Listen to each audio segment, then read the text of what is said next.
একটা কাজ উনি ছেড়েছেন সারা বাংলাদেশ ব্যাপী। তার আগেই আমরা জুড়ি উপজেলা প্রশাসনের মাধ্যমে এই জুড়িকে পরিষ্কার এবং পরিচ্ছন্ন করার জন্য বিগত 2 সপ্তাহ পূর্বে আমরা একটি কর্মসূচি উদ্বোধন করেছিলাম।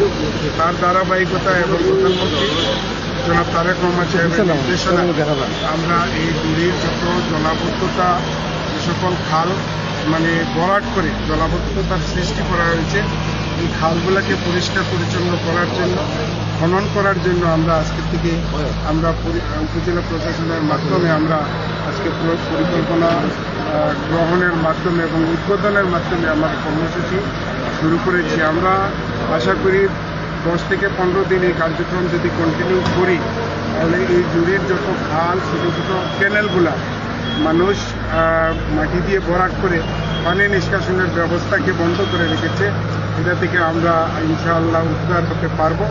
তারপরে সরকারি যে সকল সম্পত্তিগুলা আমরা বিভিন্নভাবে আমাদের নিজেদের প্রয়োজনে আমাদের লোকেরা এগুলা দখলে রেখেছেন, এগুলাও আমরা এই খাল খনন এবং অন্যান্য কর্মসূচি নিট এবং ক্লিন করার জন্য, গ্রিন করার জন্য আমাদের এগুলা আমরা উদ্ধারের প্রক্রিয়ায় যাব পর্যায়ক্রমে। ইনশাআল্লাহ আমরা মনে হয় এগুলা আমরা সাহায্য জনগণের কাছ থেকে পাচ্ছি, সাড়া পাচ্ছি। সবাই এই ব্যাপারে আমাদেরকে সহযোগিতা করতেছে।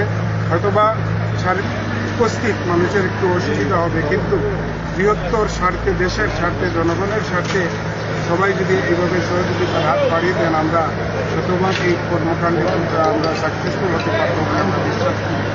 আমরা চাই এই জুড়িকে আবর্জনা মুক্ত এবং গ্রিন একটা ছোট্ট শহর হিসাবে আমরা এটাকে চূড়ান্ত রূপে পৌঁছাতে চাই। এই ব্যাপারে আপনাদের সকলের সহযোগিতা কামনা করছি।